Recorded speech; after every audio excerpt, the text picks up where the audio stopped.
Bismillahirrahmanirrahim. Today we discuss the exercise chapter number 10 export quality जो हमने read out किया था. आज हम इसकी एक्सरसाइज सॉल्व करेंगे. Answer the following questions. Third cell सवालों के जवाब दें. The first question is what is the comparison of the cottage industries to the department store make the women smile. हमने कॉटेज इंडस्ट्री का और डिपार्टमेंट स्टोर का जो कंपैरिजन करना है वो हम बताएंगे. The comparison makes the lady smile.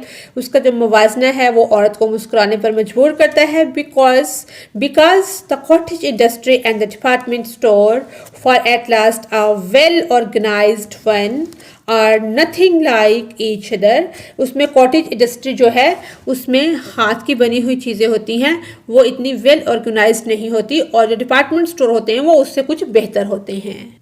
The question भी is in what way is the display in the shop ostentatious. इसका आंसर है the display in the shop is, जो उसकी शॉप की डिस्प्ले है, ऑस्टेंटिशियस ज़ाहिरी तौर पर, because it is bright and colourful. ये बहुत चमकदार है और रंगों से भरी हुई है. And contains things old and new, और चीज़ें जो हैं वो पुरानी भी हैं नई भी हैं. एलेबोरेट एंड ऑर्नेट, जो कि उनको सजाया गया है और रखा गया है. It is very showy. इसमें बहुत सारी चीज़ों को दिखाया गया है, यानी कि इन सब चीज़ों का मतलब है कि चीज़ें यानी कि बहुत शौक हैं.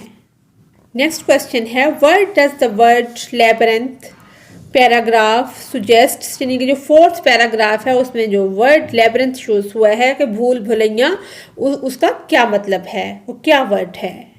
A labyrinth is a maze and the shop was like one too. It was a place in which the shopper could easily get lost and not be able to find the way out. यानी कि इस तरह की दुकान जिस पे आप कोई चीज़ वगैरह लेते हैं, अगर आप वो शॉपर को रख देते हैं या आप खुद इस तरह की वो उसका स्ट्रक्चर बना हुआ कि आप उसमें गुम हो सकते हैं. क्वेश्चन डी है what does the woman think about while she is wandering about the aisles. जब वो इन गलियों में घूमती है, गलियारों में घूमती है औरत, तो उसका जो माइंड है वो किस चीज़ से भरा हुआ होता है. वाइल इन द आइल्स, इन गलियारों के अंदर, द लेडीज माइंड, जो औरत का जहन है, इज़ फुल भरा हुआ है विथ थॉट्स, ख्यालों के साथ, प्लान्स, मंसूबों के साथ, रिमिनी सेंसेस, और यादों से भरा हुआ है.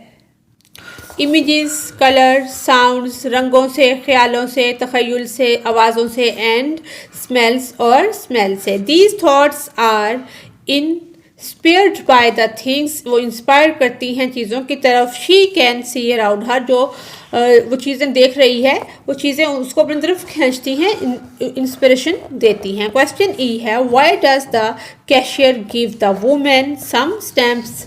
कैशियर ने कुछ स्टैम्प्स जो थे, डाक के टिकट थे, वो क्यों दिए थे औरत को. आंसर है the cashier gives the lady some stamps in lieu of change. यानी कि कैशियर तब्दीली के बदले खातून को कुछ डाक के टिकट देता है. जब वो पूछती है कि 2 रुपये की, जब वो उससे पूछता है कि 2 रुपये की चेंज है, वो कहती है कि नहीं, इस वजह से वो उसको डाक के टिकट दे देता है. How does the women describe the system in the cottage industries.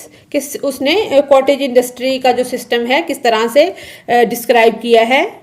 The lady describes, औरत ने डिस्क्राइब किया है, बयान किया है, the system as being as in between system one in neither one kind और एन अदर. के यहाँ पर कोई सिस्टम नहीं है, नॉर्मल सा ही निज़ाम है. तो इस तरह से उसने सिस्टम को बयान किया है. क्वेश्चन जी है why does the woman decide to enter the section for shoes. कि वो जूतों के सेक्शन में जब दाखिल होती है तो क्या डिसाइड करती है. In the cottage industry give 2 reasons for shoes. के जूते लेने के लिए किस चीज़ को वो डिसाइड करती है. The lady decided not to enter the shoes because the system, यानी कि पहला ये है कि द सिस्टम चूजिंग डाउनस्टेयर. के सिस्टम यहाँ क्या है कि नीचे जाओ पे करने के लिए, अपस्टेयर ऊपर जाओ कलेक्टिंग लेने के लिए. Downstairs is too complicated and the sunshine sugar cane juice. वो कहता है कि बहुत मुश्किल है, ऊपर जाओ नीचे जाओ, इससे बेहतर है कि सूरज की रोशनी में निकलते हैं और गन्ने का जूस वगैरह देखते हैं। And the street outside seem for more attractive, और जो इस गली से दूसरी चीज़ें हैं ठेलों वगैरह पे स्टॉल पे लगी हुई हैं वो ज़्यादा अच्छी हैं, वो वहाँ से चल जाती है। क्वेश्चन एच है, why does the women become exasperated in the shoe shop? The lady becomes exasperated in the shoe shop because she wants a pair of shoes, क्योंकि वो एक जूतों का जोड़ा लेना चाहती थी। That will fit, जो कि मुकम्मल उसको फिट हो। The shopkeeper however keeps trying to persuade her that all the ill fitting shoes, क्योंकि वो उसको जो पूरे नहीं भी आ रहे थे उनकी भी तारीफें कर रहा था। Shoes will fit her in time, यानी कि वो अपने यही कहता रहा कि सभी फिट हैं, सभी ठीक हैं, लेकिन वो मुकम्मल फिट जूता लेना चाहती थी। Why do you think the shopkeeper tells a women that the shoes are why export quality? The shopkeeper tells the lady, shopkeeper जो है वो औरत को कहता है, that shoes are why export quality to convince her, कि वो उसको कन्विंस करता है किसके लिए, कि उसकी जो प्राइस है वो फिक्स है। Dilute her into thinking that they are well made and better than the ones sold locally, वो उसको यकीन दिलाता है, यानी कि इन सेंस के धोखा देता है कि उसकी सोचों को कि ये बहुत अच्छा है, ये वाई एक्सपोर्ट क्वालिटी है, ये बाहर भेज जाती है, ये इतना अच्छा है, बिल्कुल फिट है, बहुत उम्दा है, इस तरह से। नेक्स्ट क्वेश्चन है, is it more convenient shopping in a department store, in a small, or on the street? What are the advantage and disadvantage of each? यानी कि एडवांटेज और डिसएडवांटेज लिखने हैं स्ट्रीट के, यानी कि छोटी दुकान के, स्मॉल स्ट्रीट के या छोटी दुकान के, और डिपार्टमेंट स्टोर के। इसका आंसर है, shopping in a department store in a mall offers convenience due to the variety of store in one location, कि एक ही लोकेशन पर आपको सब चीज़ें मिल जाती हैं। Easy access to availability of parking, आप गाड़ी वगैरह में जाते हैं तो पार्क करने की फैसिलिटीज़ होती हैं। However it can be crowded, अगर आप हजूम में होते हैं।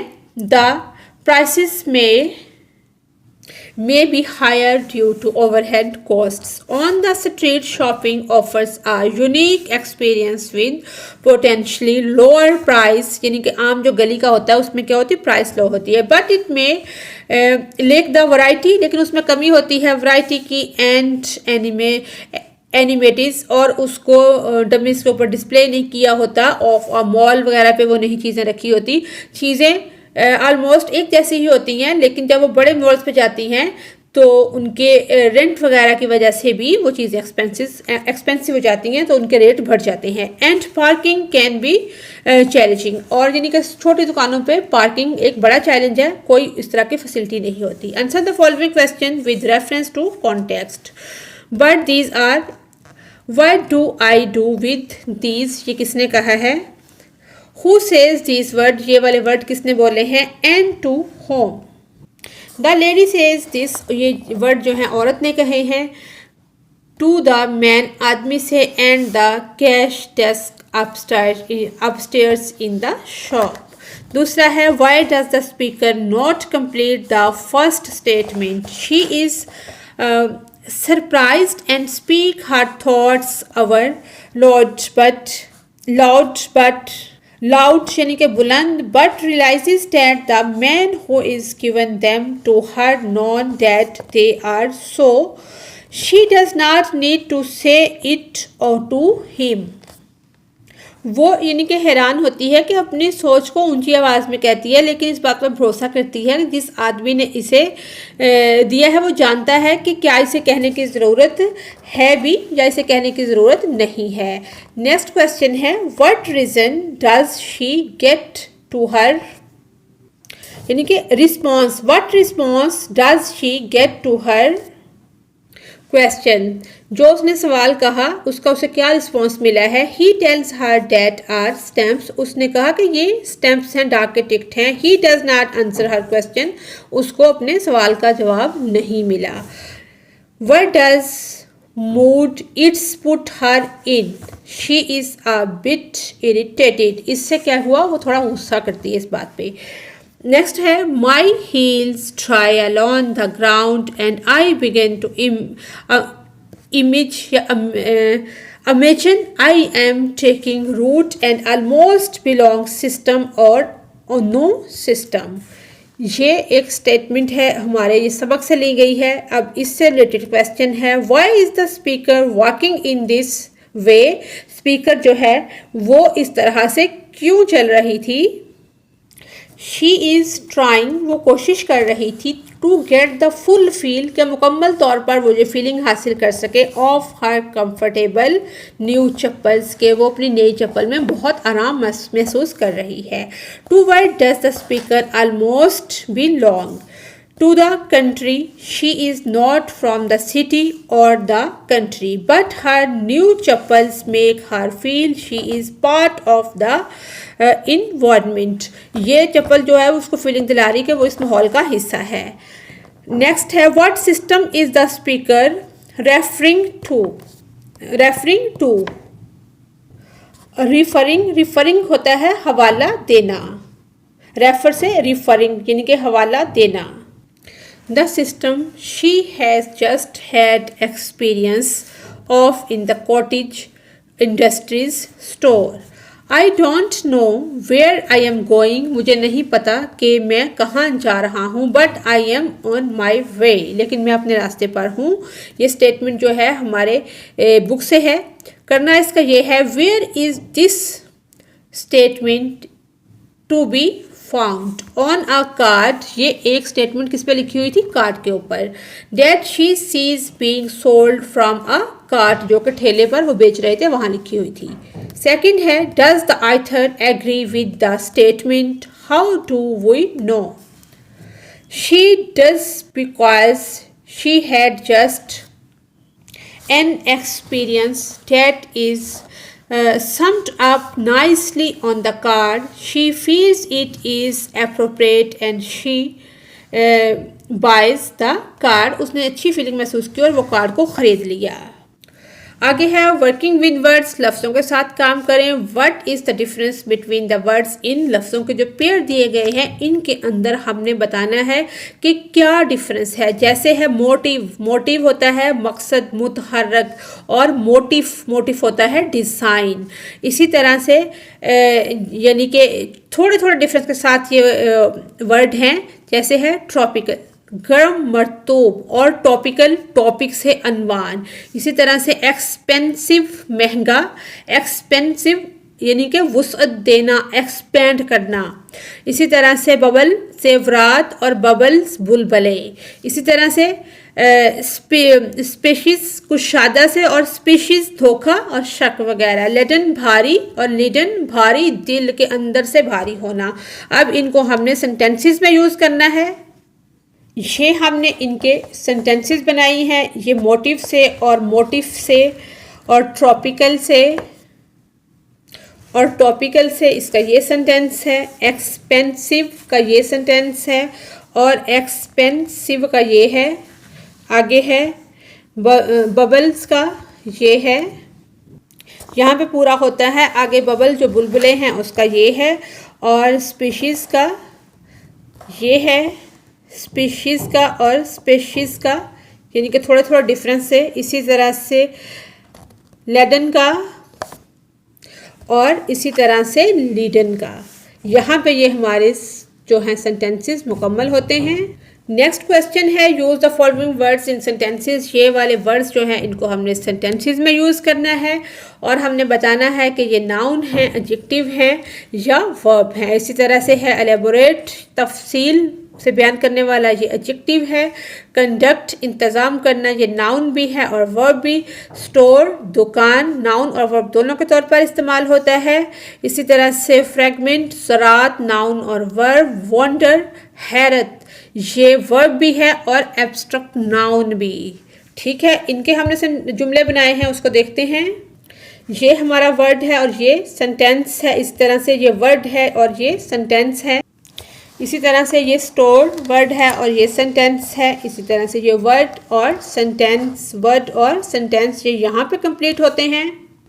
नेक्स्ट है लर्निंग अबाउट लैंग्वेज, ज़ुबान के मुतालिक सीखना। सी पॉइंट है हमारा। कमेंट हमने करने हैं ऑन द लैंग्वेज, ज़ुबान के ऊपर। Grammar in the following sentences, ये वाले सेंटेंस दिए गए, इन पे हमने कमेंट करने हैं जो कि हमने किए हैं। आइए उनको देखते हैं।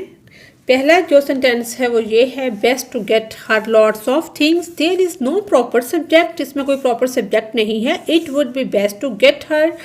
The sentence requires an impersonal subject, it is best. Next है हमारा you want this. Incomplete verb, इसमें इनकम्प्लीट वर्ब है। No auxiliary, do you want this और better still would you like this. Next हमारा सेंटेंस है, you please पे eight cash desk upstair. She tells me no need for you, no use of definite article, please pay at the cash desk. She tells me. Next है please you come in the calls in English. No need for you, it is also in a wrong place. No need for repetition of please to come in. Maybe used for emphasize. यानी कि जोर देने के लिए, emphasise करने के लिए ये किया गया है। Why export quality, very best quality. Very fine, why export quality. Outside scent quality. Incomplete sentences, no verb, these shoes are of export quality, they are of the very best quality, they are very fine। outside scent quality, export quality। Next है हमारा fill in the blanks. इन blanks को हमने fill कर लिया है। Arrived, closes, is going to bake, are going, meets, will write, receive, addresses, is coming, is living. Next हमारा है make your own sentences about the future, follow the instructions as above. जैसे ये हमने किया है, यानी कि इसको हमने फ्यूचर में कन्वर्ट कर दिया है। Is plugging, films, will, settled, are going to answer, will shock, is seeing. Next हमारा है लिसनिंग एंड स्पीकिंग, सुनना और बोलना। इसमें हमने क्या करना है, ये क्वेश्चन और आंसर दिए गए हैं। कि आंसर जो है जो ठीक नहीं है, जो सही तरतीब है वो हमने इसके आगे राइट कर दी है। नेक्स्ट है हमारा कंपोजिशन। इसमें हमने अब मेंशन करना है कि आप एक राइटर हैं और आप एक शॉर्ट लेटर लिख रहे हैं अपने फ्रेंड को या किसी रिश्तेदार को, और ये डिस्क्राइब करते हुए कि हम एक शॉपिंग ट्रिप पर गए हैं और चीज़ें जो इसमें हाईलाइट की गई हैं, कॉटेज इंडस्ट्री और सिस्टम को, और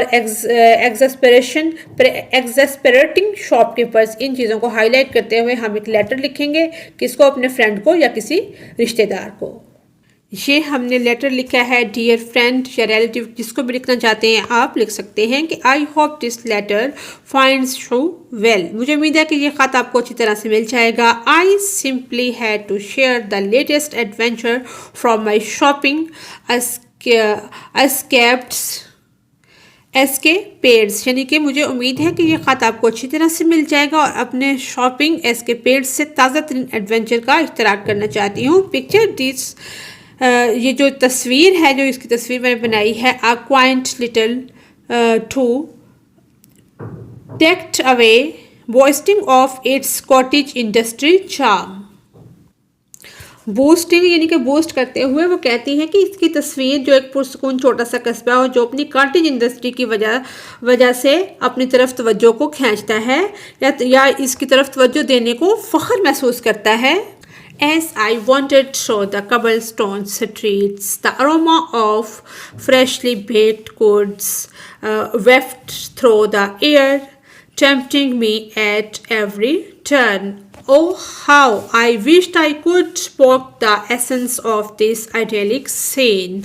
But else my blissful stroll took an unexpected turn upon entering a tiny shop adorned with, यानी कि सजाया आरास्ता किया, with handicrafted treasures. The owner, a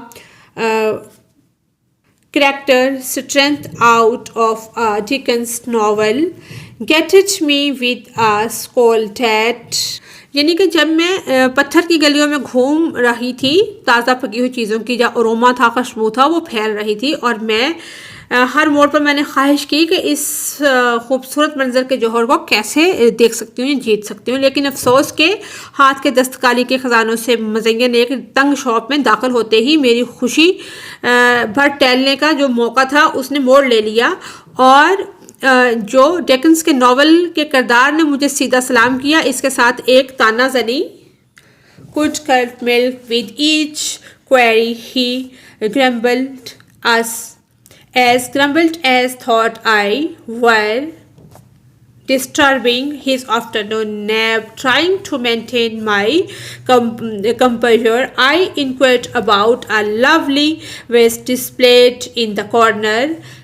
His response, a dismissive wave of his hand and a grunt that could have been mistaken for despite her exasperating encounter. I could not help but admire the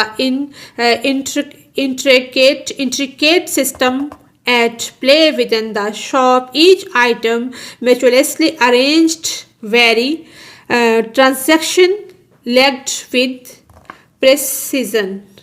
logged with precision, यानी कि हर चीज़ यानी कि हर सवाल के साथ वो बड़बड़ाती थी। हालांकि इसकी दोपहर की जो नैप था, सोना था, उसको उसने परेशान कर रखा था और अपने सुकून को बरकरार रखने के लिए मैंने कोने में दिखाए गए खूबसूरत चीज़ों को देखा। उसके जवाब में उसका हाथ जो था गलती से इसके जवाब में इसका हाथ एक रद्दी अंदाज में जो गलती हो सकती है, मायूस कुन तसादम के बावजूद वो मदद नहीं कर सकता था। लेकिन दुकान के अंदर खेल के पेचीदा हालात की तारीफ करती हूँ कि जो एक एहतियात से तरतीब से रखा गया था कि हर जो सेक्शन था उसमें दुरुस्तगी से चीज़ों को सजाया गया था, अरेंज किया गया था। Worthy of a NASA launch, it was as thought I had stumbled upon a microcosm of order in the midst of chores. In the end, I left the shop empty-handed, but with a story of regale with you. The joys and trials of the shopping experience. Looking forward, यानी कि ये हम लिखेंगे to catching up soon warm regard, यानी कि आप कोई दुआ लिख सकते हैं, योर नेम। इसमें बताया ये गया है कि नासा के लॉन्च के तौर पर काबल ये था कि अफर तफरी के बीच में ऑर्डर के माइक्रोकोसम से थोड़ी ठोकर खाई और आखिर मैंने क्या की, ये दुकान छोड़ दी, मैं इस दुकान से बाहर निकल आई। लेकिन एक कहानी के साथ आपको बयान करना है कि खरीदारी, तजर्बे की खुशियाँ और आजमाइशें, जल्द ही आपकी मुलाकात की मुंतज़र हूँ। इसी के साथ ही हमारी आज की एक्सरसाइज मुकम्मल होती है। अगर आपको मेरी वीडियो से कोई रहनुमाई मिल रही है तो मेरी वीडियो को लाइक और चैनल को सब्सक्राइब करें। Thanks for watching us.